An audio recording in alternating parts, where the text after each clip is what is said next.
guys, welcome back to SMB Designs. Today we're going to pick up in the book of Matthew in chapter 11. When Jesus had finished instructing his 12 disciples, he went on from there to teach and preach in their towns. Now when John heard in prison about the deeds Christ had done, he sent his disciples to ask a question. Are you the one who is to come, or should we look for another? Jesus answered them, Go tell John what you hear and see. The blind see, the lame walk, lepers are cleansed, the deaf hear, the dead are raised, and the poor have good news proclaimed to them. And blessed is anyone who takes no offense at me. While they were going away, Jesus began to speak to the crowd about John. What did you go out into the wilderness to see? A reed shaken by the wind? What did you go out to see? A man dressed in soft clothing? Look, those who wear soft clothing are in the palaces of kings. What did you go out to see? A prophet? Yes, I tell you, and more than a prophet. This is the one about whom it is written, Look, I am sending my messenger ahead of you, who will prepare your way before you. I tell you the truth, among those born of women, no one has arisen greater than John the Baptist. Yet the one who is least in the kingdom of heaven is greater than he is. From the days of John the Baptist until now, the kingdom of heaven has suffered violence, and forceful people lay hold of it. For all the prophets and the law prophesied until John appeared. And if you are willing to accept it, he is Elijah, who is to come. The one who has ears had better listen. To what should I compare this generation? They are like children sitting in the marketplaces, who call out to one another. We played the flute for you, yet you did not dance. We wailed in mourning, yet you did not weep. For John came neither eating nor drinking, and they say, He has a demon. The Son of Man came, eating and drinking, and they say, Look at him, a glutton and a drunk, a friend of tax collectors and sinners. But wisdom is vindicated by her deeds.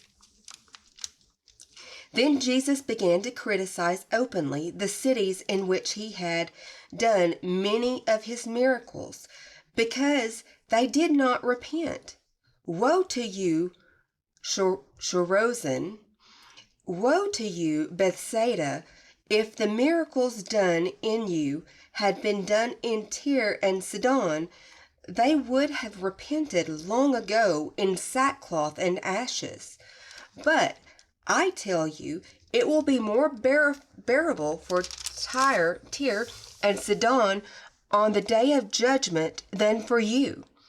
And you, Capernaum, will you be exalted to heaven? No, you will be thrown down to Hades. For the miracles done among you had been done in Sodom, it would have continued to this day. But I tell you, it will be more bearable for the region of Sodom on the day of judgment than for you. At that time, Jesus said, I praise you, Father, Lord of heaven and earth, because you have hidden these things from the wise and intelligent, and have revealed them to little children. Yes, Father, for this was your gracious will. All things have been handed over to me by my Father. No one knows the Son except the Father, and no one knows the Father except the Son, and anyone to whom the Son decides to reveal him. Come to me, all you who are weary and burdened, and I will give you rest. Take my yoke on you and learn from me, because I am gentle and humble in heart, and you will find rest for your souls. For my yoke is easy to bear, and my load is not hard to carry. Chapter 12. At that time, Jesus went through the grain fields on a Sabbath. His disciples were hungry, and they began to pick heads of wheat and eat them. But when the Pharisees saw this, they said to him, "Look, your disciples are doing what is against the law to do on the Sabbath." He said to them, "Haven't you read what David did when he and his companions were hungry? How he entered the house of God and ate the sacred bread, which was against the law for him or his companions to eat, but only for priests? Or have you not read in the law that the priests in the temple desecrate the Sabbath and yet are not guilty? I tell you that something greater than the temple is here.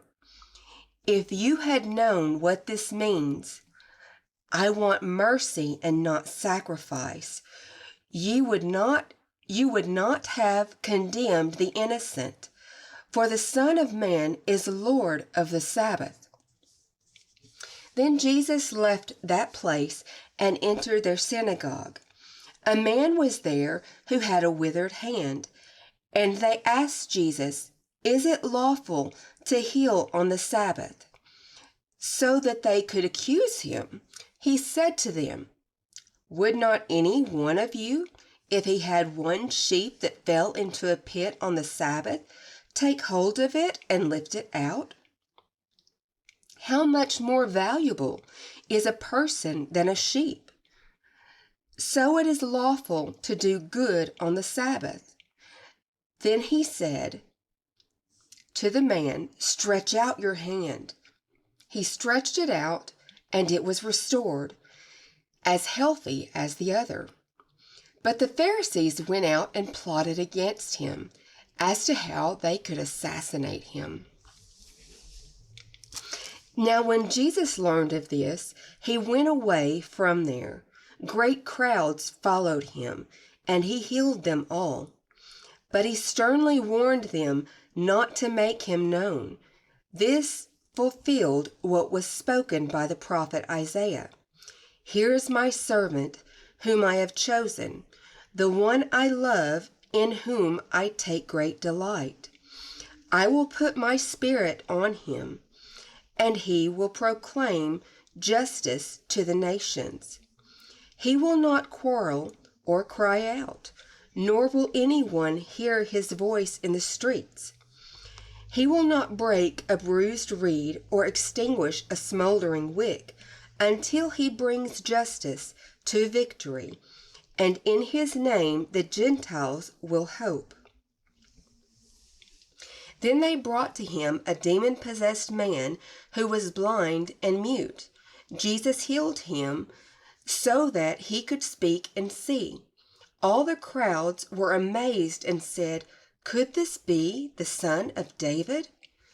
But when the Pharisees heard this, they said, "He does not cast out demons except by the power of Beelzebul, the ruler of demons." Now when Jesus realized what they were thinking, he said to them, "Every kingdom divided against itself is destroyed, and no town or house divided against itself will stand. So if Satan cast out Satan, he is divided against himself. How then will his kingdom stand? And if I cast out demons by Beelzebul, by whom do your sons cast them out? For this reason they will be your judges. But if I cast out demons by the Spirit of God, then the kingdom of God has already overtaken you. How else can someone enter a strong man's house and steal his property unless he first ties up the strong man? Then he can thoroughly plunder the house. Whoever is not with me is against me, and whoever does not gather with me scatters. For this reason, I tell you, people will be forgiven for every sin and blasphemy, but the blasphemy against the Spirit will not be forgiven. Whoever speaks a word against the Son of Man will be forgiven, but whoever speaks against the Holy Spirit will not be forgiven, either in this age or in the age to come. Make a tree good, and its fruit will be good, or make a tree bad, and its fruit will be bad. For a tree is known by its fruit. Offspring of vipers, how are you able to say anything good, since you are evil? For the mouth speaks from what fills the heart. The good person brings good things out of his good treasury, and the evil person brings evil things out of his evil treasury. I tell you that on the day of judgment, people will give an account for every worthless word they speak. For by your words you will be justified. By your words you will be justified, and by your words you will be condemned. Then some of the experts in the law, along with some Pharisees, answered him, Teacher, we want to see a sign from you. But he answered them, An evil and adulterous generation asks for a sign, but no sign will be given to it except the sign of the prophet Jonah. For just as Jonah was in the belly of the huge fish for 3 days and 3 nights, so the Son of Man will be in the heart of the earth for 3 days and 3 nights. The people of Nineveh will stand up at the judgment with this generation and condemn it, because they repented when Jonah preached to them, and now something greater than Jonah is here. The Queen of the South will rise up at the judgment with this generation and condemn it, because she came from the ends of the earth to hear the wisdom of Solomon, and now something greater than Solomon is here. When an unclean spirit goes out of a person, it passes through waterless places, looking for rest, but does not find it. Then it says, I will return to the home I left, when it returns to find the house empty, swept clean, and put in order. Then it goes and brings with it 7 other spirits, more evil than itself, and they go in and live there. So the last state of that person is worse than the first. It will be that way for this evil generation as well. While Jesus was still speaking to the crowds, his mother and brothers came and stood outside, asking to speak to him. Someone told him, Look, your mother and your brothers are standing outside wanting to speak to you. To the one who had said this, Jesus replied, Who is my mother and who are my brothers? And pointing towards his disciples, he said, Here are my mother and my brothers. For whoever does the will of my Father in heaven is my brother and sister and mother. Chapter 13. On that day, after Jesus went out of the house, he sat by the lake, and such a large crowd gathered around him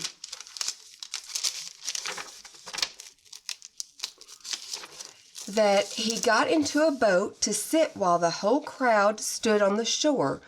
He told them many things in parables, saying, Listen, a sower went out to sow, and as he sowed, some seeds fell along the path, and the birds came and devoured them.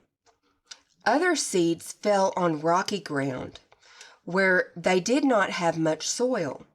They sprang up quickly because the soil was not deep. But when the sun came up, they were scorched, and because they did not have sufficient root, they withered. Other seeds fell among the thorns, and they grew up and choked them. But other seeds fell on good soil and produced grain, some 100 times as much, some 60, some 30. The one who has an ear had better listen. Then the disciples came to him and said, "Why do you speak to them in parables?" He replied, "You have been given the opportunity to know the secrets of the kingdom of heaven, but they have not. For whoever has will be given more, and will have an abundance. But whoever does not have, even what he has will be taken from him. For this reason I speak to them in parables. Although they see, they do not see, and although they hear, they do not hear, nor do they understand.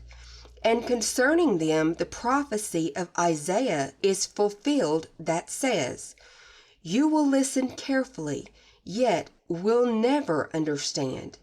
You will look closely, yet will never comprehend. For the heart of this people has become dull. They are hard of hearing, and they have shut their eyes, so that they would not see with their eyes, and hear with their ears, and understand with their hearts, and turn, and I would heal them.' But your eyes are blessed because they see, and your ears because they hear.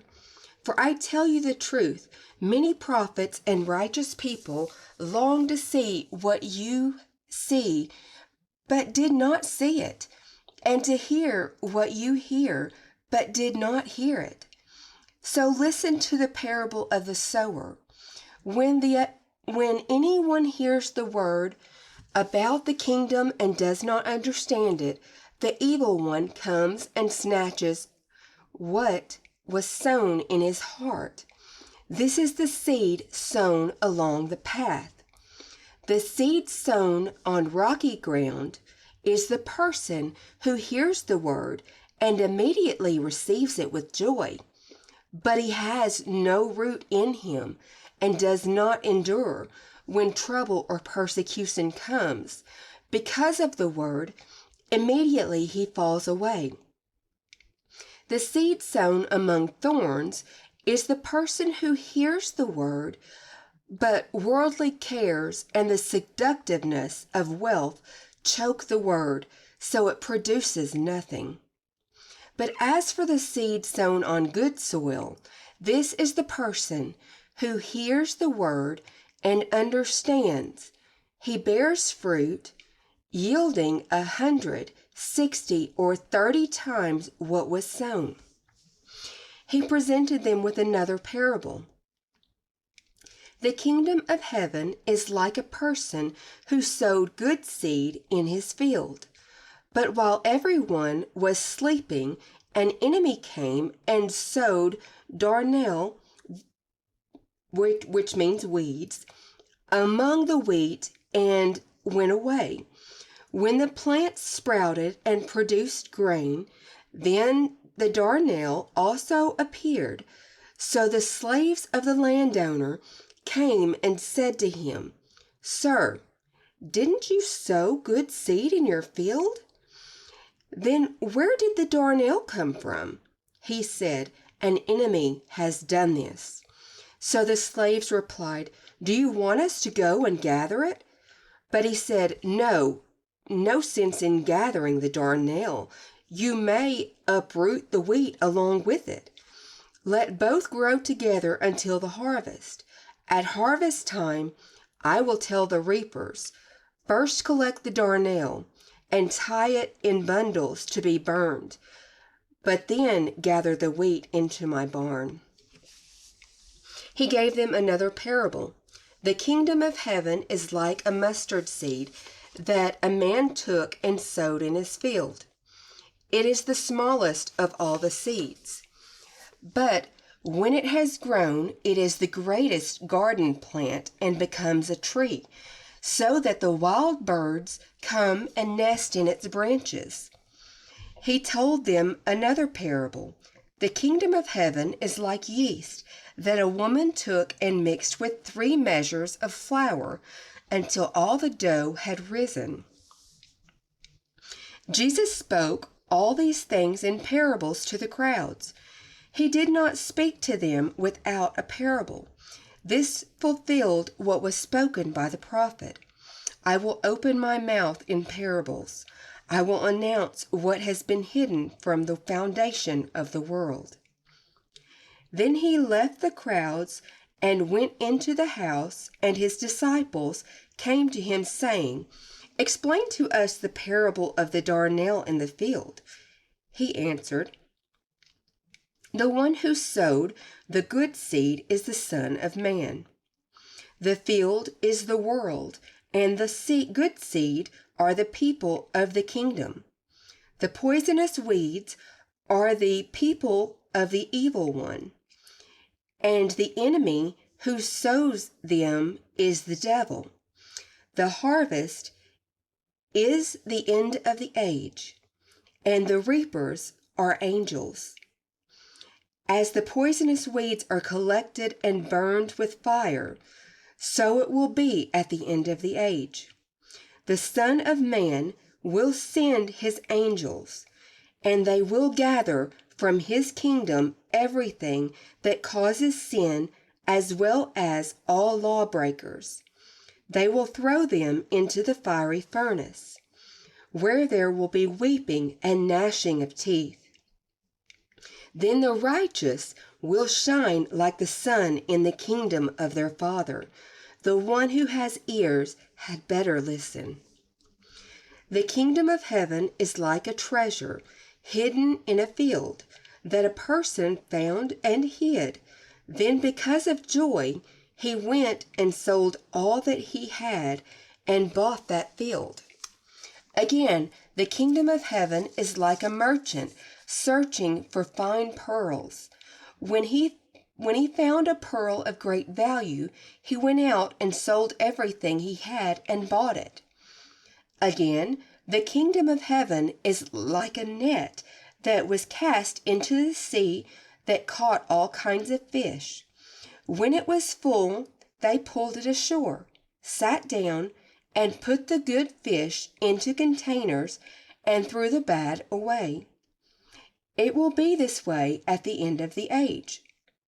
Angels will come and separate the evil from the righteous, and throw them into the fiery furnace, where there will be weeping and gnashing of teeth. Have you understood all these things? They replied, Yes. Then he said to them, Therefore, every expert in the law who has been trained for the kingdom of heaven is like the owner of a house who brings out of his treasure what is new and old. Now when Jesus finished these parables, he moved on from there. Then he came to his hometown and began to teach the people in their synagogue. They were astonished and said, Where did this man get such wisdom and miraculous powers? Isn't this the carpenter's son? Isn't his mother named Mary? And aren't his brothers James, Joseph, Simon, and Judas? And aren't all his sisters here with us? So where did he get all this? And so they took offense at him.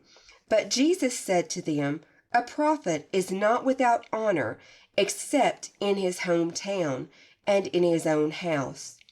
And he did not do many miracles there because of their unbelief. We will stop there and pick up in 14 next week.